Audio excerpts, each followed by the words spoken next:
All right, well, welcome everyone to Tripping Through Transformation. I'm your host, Guillaume Poirier. This is episode one, Chain Fire, the Horse River Wildfires. On today's episode, we're going to discuss what you can expect from Tripping Through Transformation. I'm going to discuss the type of content I want to share with you and the type of guests I want to bring on. But I'm also going to share with you my personal development journey that led me to hosting a podcast. This isn't something that I've been thinking about doing for a while. It's actually kind of a new opportunity that's been bestowed upon me, and I decided to take a stab at it. Still figuring out what I'm doing, but that's just part of it, right? This is part of my personal journey. So I'm going to keep doing these episodes, I'm going to keep putting them out there, and hopefully just keep on getting better. But today, I'm going to focus on May 3rd, 2016, the Horse River Wildfires. That was a very pivotal day for me, and the chain fire part of the title really reflects to how after the fire, a bunch of other events kind of were triggered. And after I lost my home, I just kind of started losing every other bits of my life, my identity, until I felt like I had nothing left. And then I fell into a depression for a time, and I was really struggling mentally. And eventually I was able to pull my way out. So today we're going to start with May 3rd, 2016, the Horse River Wildfire. We're going to briefly skim over my journey to the podcast. In segment one of the podcast, we're going to go over my fall, starting with fire. In segment two of the podcast, we're going to cover kind of my comeback to up to the point where I'm at today. And then at the end, I'm going to share with you guys what you can expect on episode two, because I do have a fabulous guest coming on my second episode of the show. But before we get to that, we're going to get to segment one. But I want to shed some light on my friend Balance real quick. My friend Balance, somebody I've known since I was 16 years old. He's been into music for as long as I've known him. He's done some raps. Now he's focusing primarily on making some beats. And every episode, it's my intent to sample for you guys some of his beats. So every episode, I'm going to showcase a different. So without further ado, Balance, drop that. Balance makes it bang.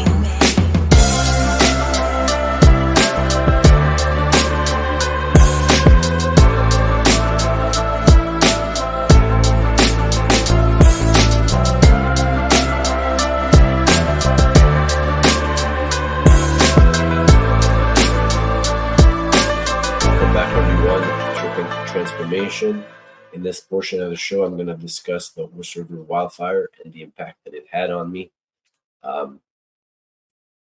As I said, this day, the wildfire is really a pivotal moment for me. Because first of all, I never thought that the wildfires were going to impact me. I thought my neighborhood was far away from the fire, that, I would be spared, which wasn't the case. But in addition to the wildfires and ultimately losing my home, the wildfires triggered a series of events that kind of just saw me spiraling out of control. And I saw like every bit of my life kind of being stripped away from me one piece at a time.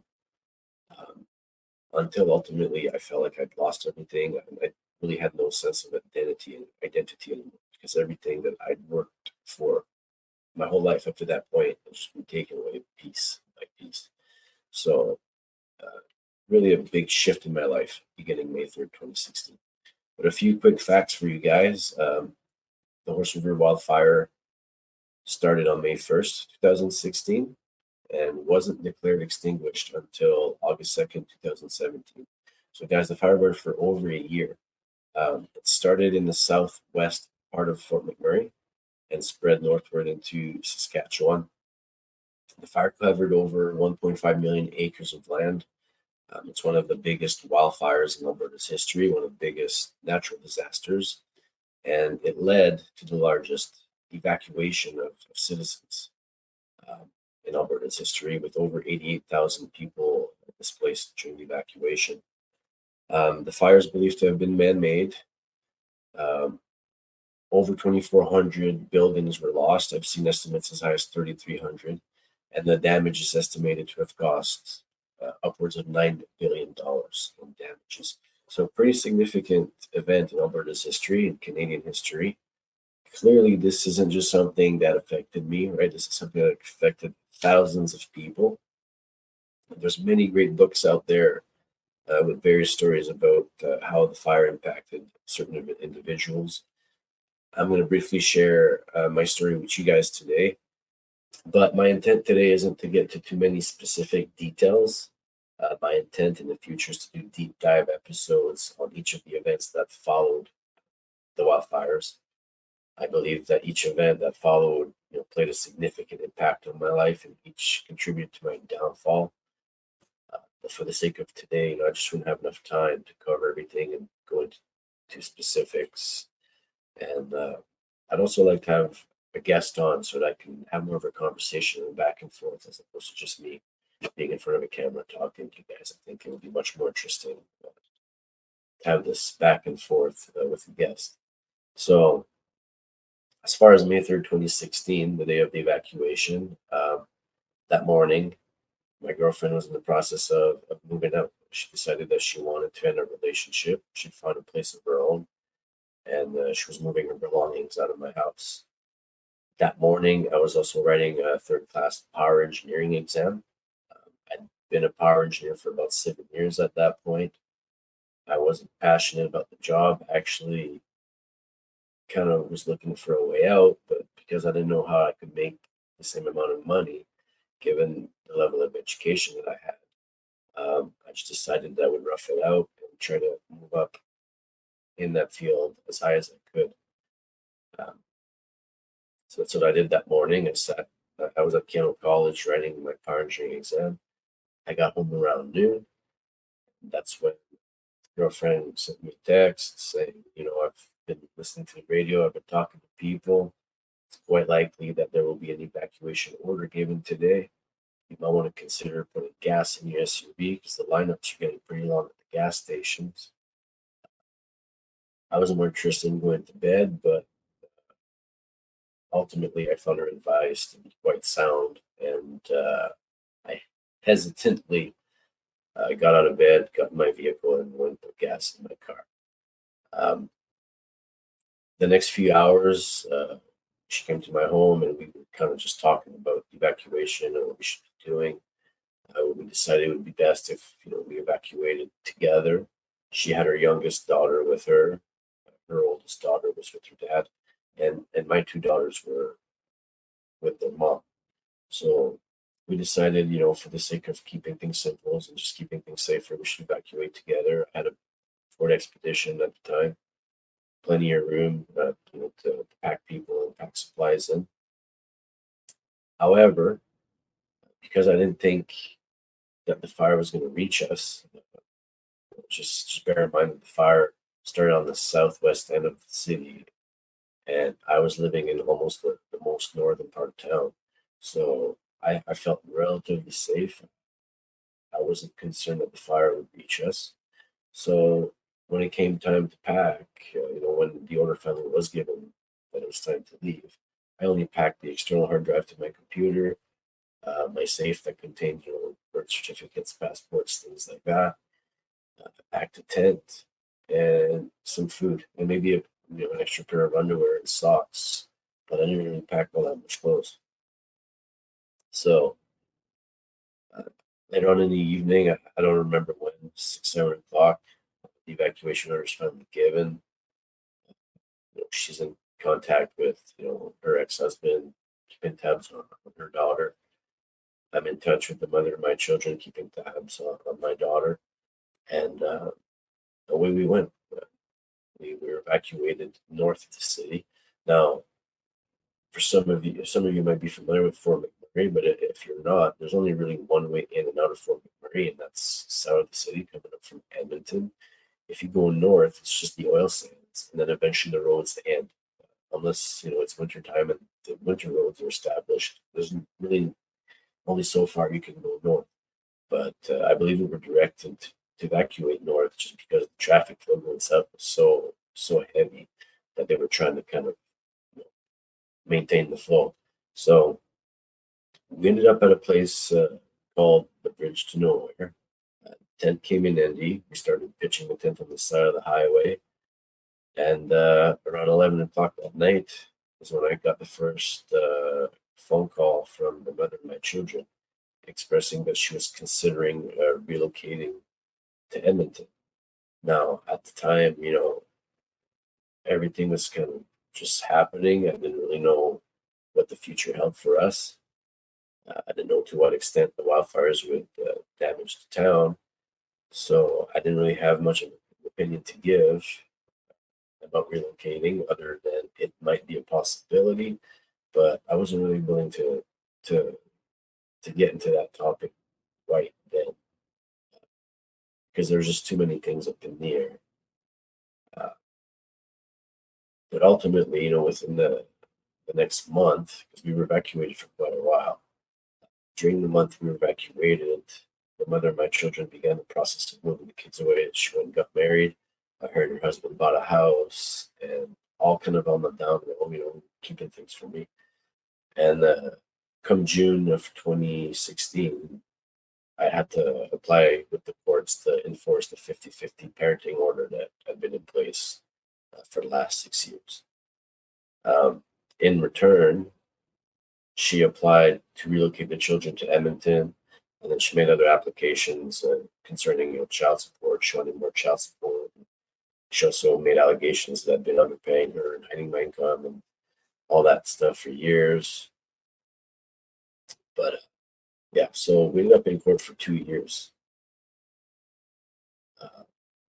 Yeah, and really, come to think of it, from the time of the fire, I mean, yeah, like there was a lot of displacement. We moved a lot. We moved around a lot, but um, outside of the fire, really the custody of my children became the main focus. It's what most of my time and energy was spent on for the last for those 2 years, from May 2016 to April 2018. Ultimately, where it came down to child custody, I was able to win that argument. I was able to uphold 50-50 custody, and the children were ordered back to Fort McMurray. Um, but the whole financial aspect of the legal battle took the majority of those 2 years. Uh, what can I say next? Come February 2018, our home was rebuilt and we moved in. April 2018, everything was finalized in court. So I thought that chapter was going to be put behind me. However, come October 6, 2018, and I remember that date very specifically because of the Conor McGregor and Khabib fight. I had people over, I had a party. It's a hard day for me to forget. But on October 6, 2018, my girlfriend, who by then had become my fiance, once again announced that she wanted to end the relationship. She had found a new place to move, and she had already started the process of relocating to a new home. So I became a one household income. One income household. I'm French, so sometimes I say things backwards. But yeah, become a one income household. My child support had gone up from $1,500 a month to $2,700 a month. I couldn't afford to pay my child support and my mortgage and all my bills. So I essentially told the bank, listen, I can't keep making my mortgage payments. You guys can have the house back. Um, because because I lost the house to foreclosure, I once again had no roof to put over my children's heads. So even though I spent all that time in court fighting for custody, my daughters ended up moving with their mother full time for the next 8 months until I could get back on my feet. Um, Foreclosure led to a consumer proposal, which is kind of a version of bankruptcy, but I was making too much money still working in the oil sands to fully declare for bankruptcy. So there's a consumer proposal. Um, I had a brief relationship with a woman where I lived with her and her parents just so that I could get custody of my children back. Living with her meant that my kids could have a bedroom again, so I could have them in my custody. So I had a brief relationship there. What else? Uh, Things just kept getting rougher for me mentally. I was taking a lot of antidepressants and a lot of sleeping aids and things like that at the time. I had some bad times with Sublinox, which is kind of Ambien, a whole range of antidepressants and anxiety medication. But I can always remember that Abilify was by far the one that caused me a lot more damage than anything else.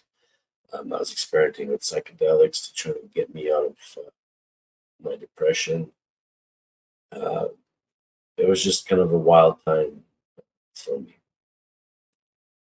Um, Eventually, I decided that the drugs the doctors were prescribing me just weren't helping at all. Um, Decided I would try medical cannabis. I was selected for a random drug test at work, failed it because I tested positive for THC. Again, like this is, I feel like I'm already giving too many details, but I was sent for a substance abuse assessment, came back, the assessment came back saying I was not a drug addict. Um, the company sent me to doctors, had them fill out a questionnaire, make sure that, medical cannabis was the right thing for me. Several doctors said, yes, this is the next logical step for Mr. Poirier to treat, not just his depression, anxiety, sleep, but also his ulcerative colitis.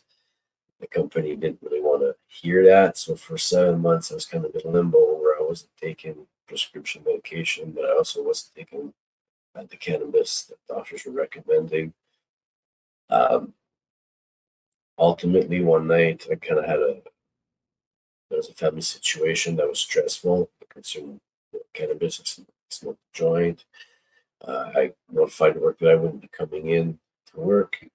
And the next day, I had several days off already lined up after that. But yeah, I stopped smoking cannabis 4 days before I went back to work. On my day, or sorry, 3 days before work.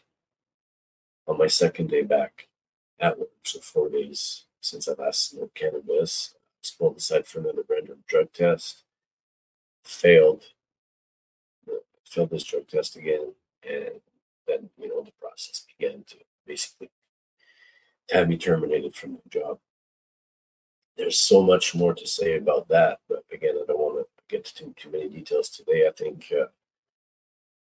think discussing, cannabis in the workplace and the testing methods that are employed by employers is an interesting topic. Uh, for me, I definitely believe that employees aren't testing for impairment; they're testing for consumption. And if doctors are saying that cannabis and now possibly psychedelics, the new wave of mental health therapies that are coming out, but yeah, I definitely think that employers are testing for consumption, not impairment. I think there needs to be a change that needs to happen. But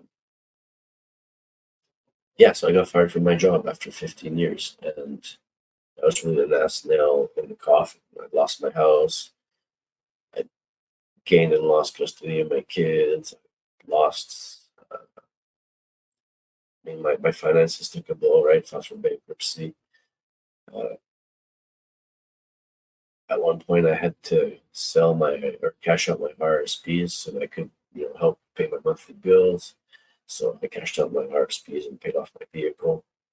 Then after I lost my job, I had to file for bankruptcy. Ended up losing my vehicle anyway. So more and more pieces, just kind of taken away from me. That's uh, that's kind of what happened since the fire in a nutshell. And losing my job was kind of like I said, it was the nail in the coffin. It was the last step that really it was the last thing that could be taken. But I also saw an opportunity after I was fired. As angry as I was, as lost as I was, that I did let go. Part of me felt relief because I'd never been happy there. It's not a job that I was passionate about. It's a job that I felt I had to do just to meet my financial obligations. And I felt trapped there. And while it hurt to be fired, because I felt like I just wanted help. I wanted to do things right. I wanted to do things the right way. I just, was hoping that the company would kind of be more receptive, or be more receptive to what the doctors had to say about my treatment. Um, Lost my train of thought. Totally lost what I was saying. But yeah, I've never been happy there. Uh, but I found relief in a sense, because I didn't have to show up there anymore, and I saw an opportunity to do something that I wanted, and that's where I launched Greater Performance Lighting. That's when I started to get involved in coaching, mentorship, and I got involved with organizations like Startup YMM, and I'm going to save all that for the next segment. But this so far has been kind of the trajectory, the downfall trajectory that I took since the fire.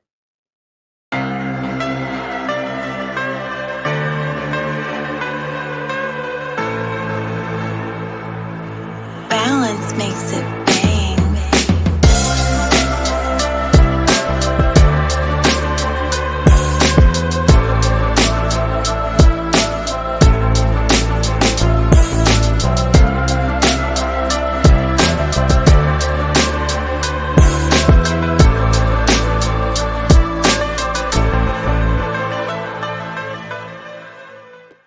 Welcome back to Tripping Through Transformation. This is the final segment of episode number 1. Before I left off, I was just discussing how at the end of my career, um, although it was very frustrating and I was angry and I felt lost, I also saw an opportunity. What I meant by that is that I'd always wanted to be a business owner, but until that point, I'd never had really a reason to pursue that dream. I was making decent money, and I just never took any action towards that goal. And given that I was let go in the middle of COVID, I knew that it might take a while for me to find employment. So I knew that I would have to take action on my own. So didn't really know what I wanted to do as far as business went, but I started to think about what my hobbies and interests were. Kept coming across these colored lights all over my house. So I thought to myself, why don't I get into the lighting business? Why don't I try to see if I can make some money at this?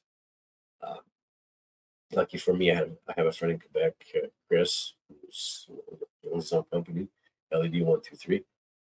I reached out to him, and he was willing to kind of mentor me, teach me about lights, and kind of have meetings with me with clients and things like that. And he's just very supportive, great source of information, great source of motivation, and that kind of got the ball rolling. Um, I started putting out content on Instagram. Started following a local entrepreneurship coach, Diana Noble. She reached out to me saying, "Oh, are you doing business in town?" I said, "Yeah." The conversation started, and next thing you know, she became my coach, and one of the best choices I've ever made. I'm sure I'll talk more about Diana in future episodes, or perhaps she'll come on the show, her and I can go back and forth about the relationship we've had over the last few years. But yeah, so I reached out to Chris for lighting, a business coach or entrepreneurship coach. Right around the same time, uh, driving to the grocery store, and there's a ad on the radio for a startup light.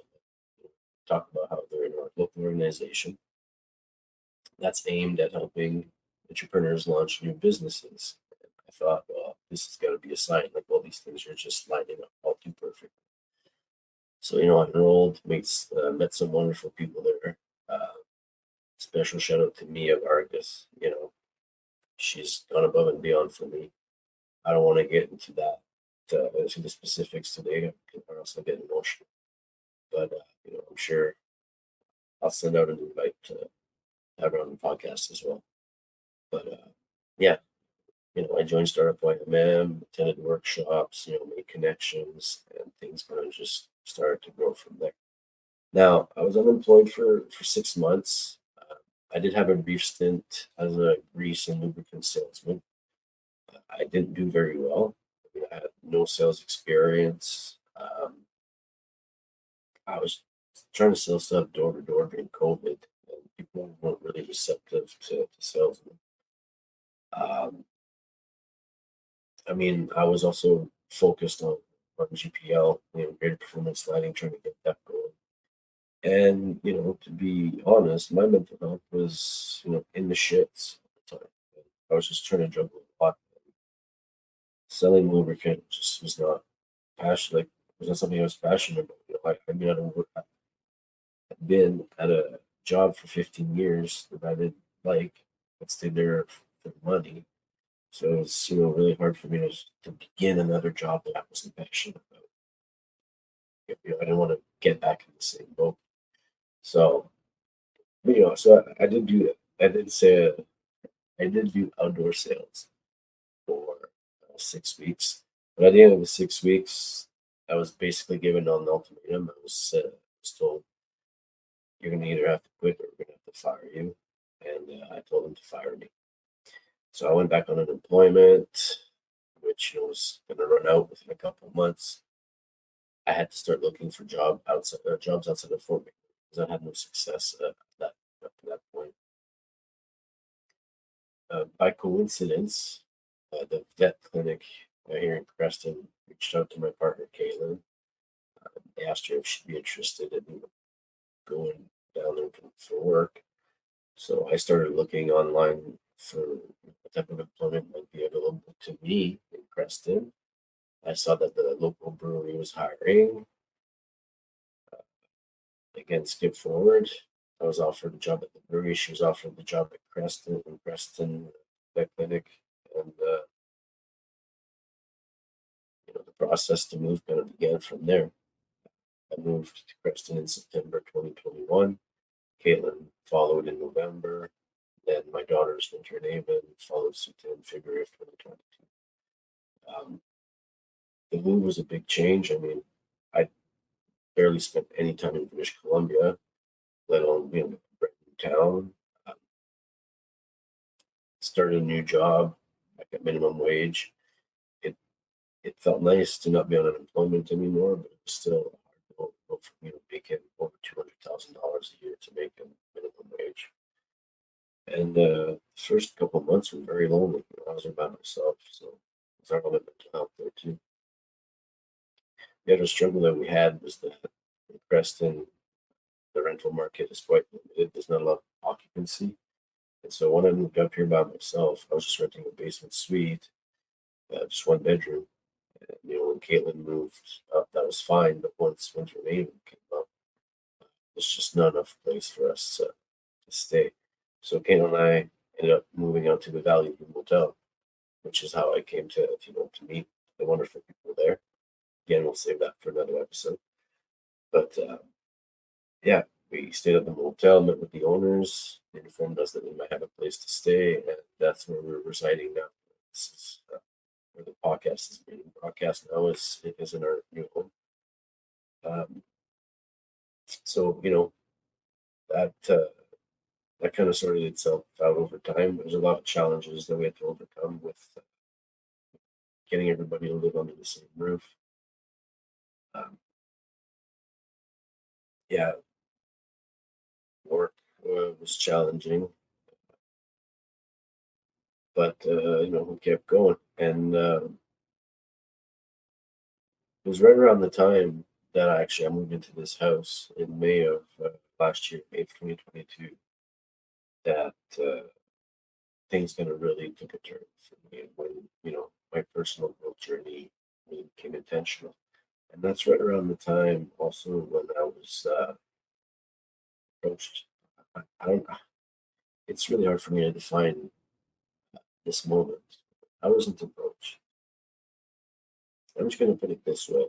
A man by the name of Ian Hill sent me uh, an invitation to connect on LinkedIn. I knew nothing about Ian Hill. Who the hell is Ian Hill? I don't know. But I clicked on the invitation. I went on this page and I saw that he had a video. So I watched the video, and there he was in his car his rental car, talking about his journey to become the oldest man to play college football, NCAA football. And he was going to do that by training to become a long snapper. And as part of his message, he was talking about how he was doing it to bring awareness to men's mental health and suicide prevention. And after all the things I'd been through, fire, court, the whole ordeal, and the experiences that I'd gone through, I just decided to leave a comment. All I said was, I know nothing about you other than this video, but I feel like I could learn a lot from you. And that's where the relationship started. And he said, hey, that sounds great. Here's my number. Let's chat. And that's just what happened.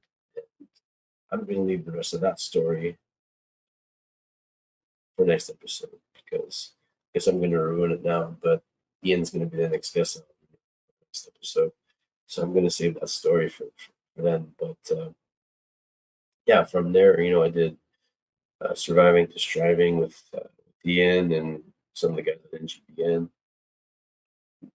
That led to me being invited to be part of NGPN as a writing contributor, just putting some posts on LinkedIn, and then it led to me having this podcast. And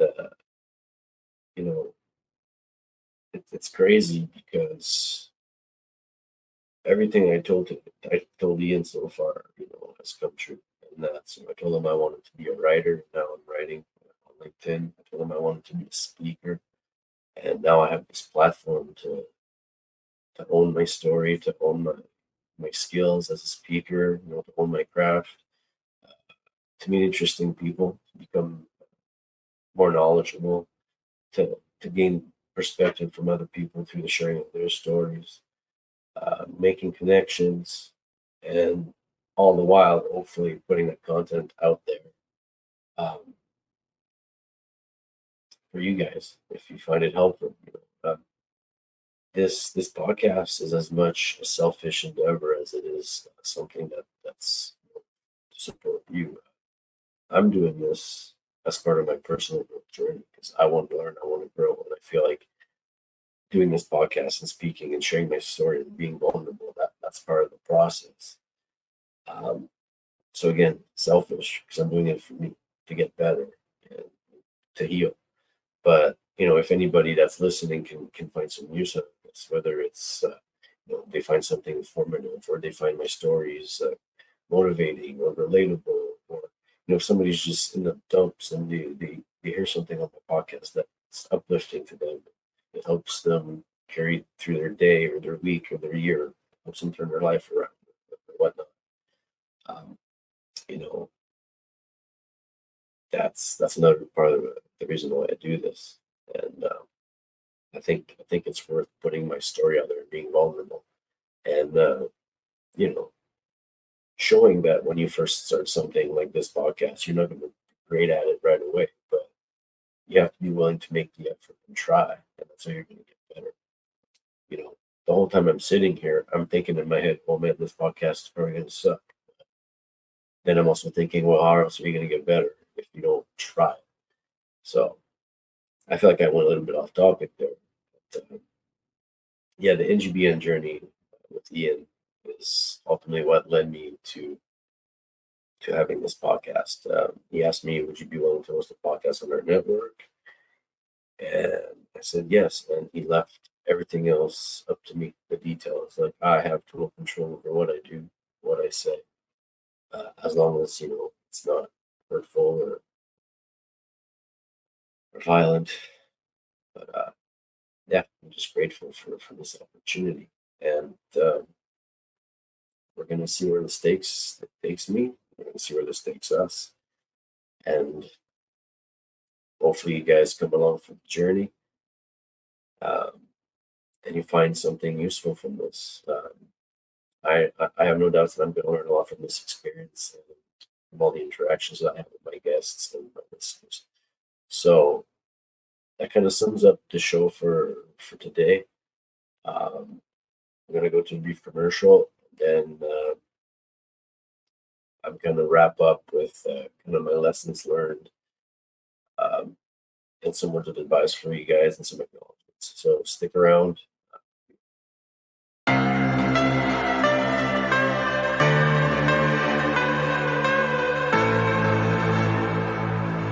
Balance makes it bang.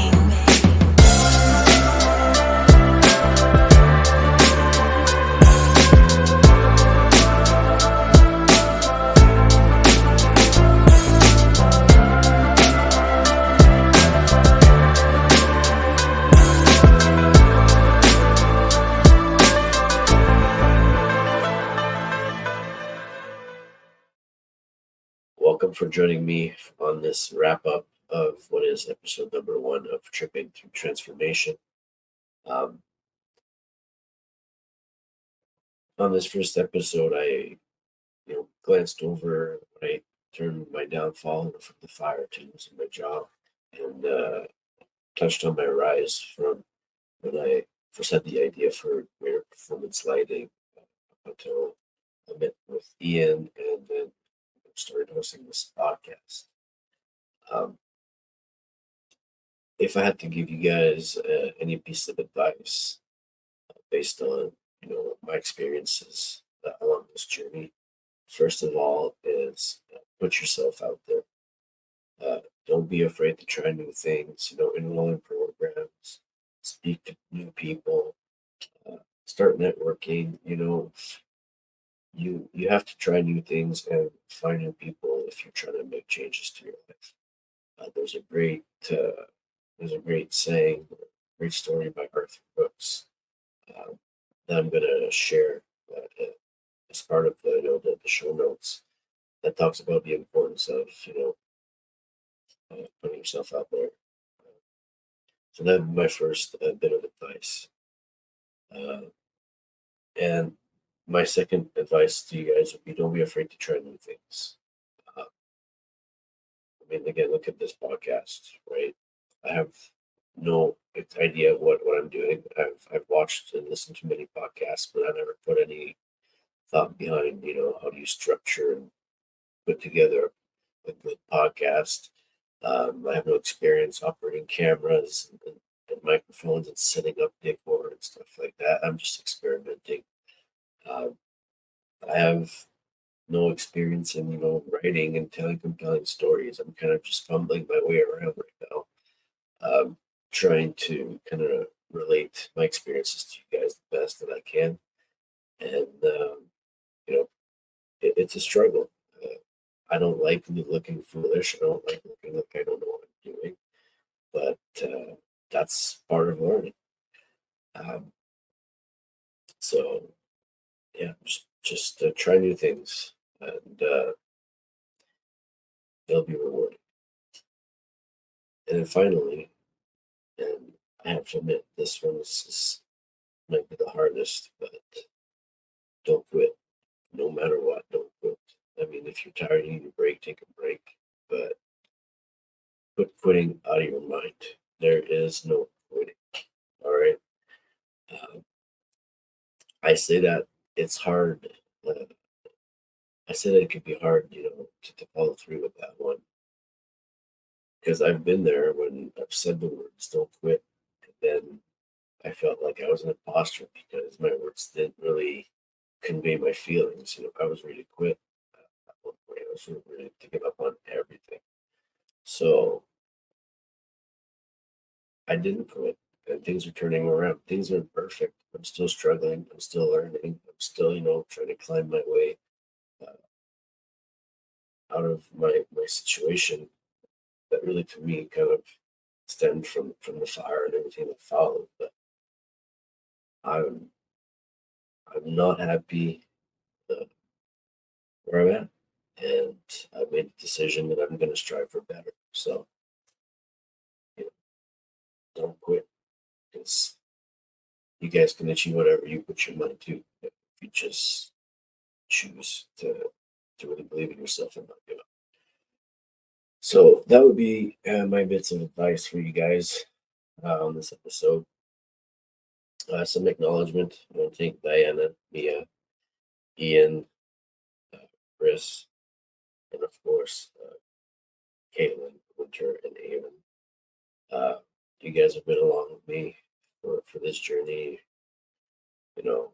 whether it's been for a year or all your lives. Uh, yeah, it's been a heck of a ride. So thank you for hanging in here.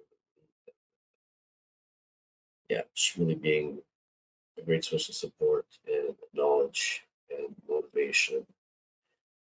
Uh, I couldn't have made it here without you guys. So I'm really grateful and appreciative. So thank you so much. Um, I guess the last thing to say is that Ian Hill is going to be our guest on episode number 2. He's going to talk about his journey as being the oldest man to play NCAA football as a long snapper, um, with, the, with the intention to bring awareness to men's mental health and suicide. So he's going to talk about his journey. And I'm hoping that I can talk to him about how, him and I came to meet and kind of start working together, and how I get to be part of the GPN and stuff. Maybe I can coax some answers out of it. So hope you'll join us for that. So that was Tripping Through Transformation, episode 1. I talked about the Horse River Wildfires and the impact it had on me, and the personal growth journey that it led me to embark. I know I stumbled up on a few things, but I appreciate you guys sticking around. And I promise that as I do this, I'm going to keep getting better and better, and you're going to find these shows more and more rewarding. So with all that being said, balance, take us out.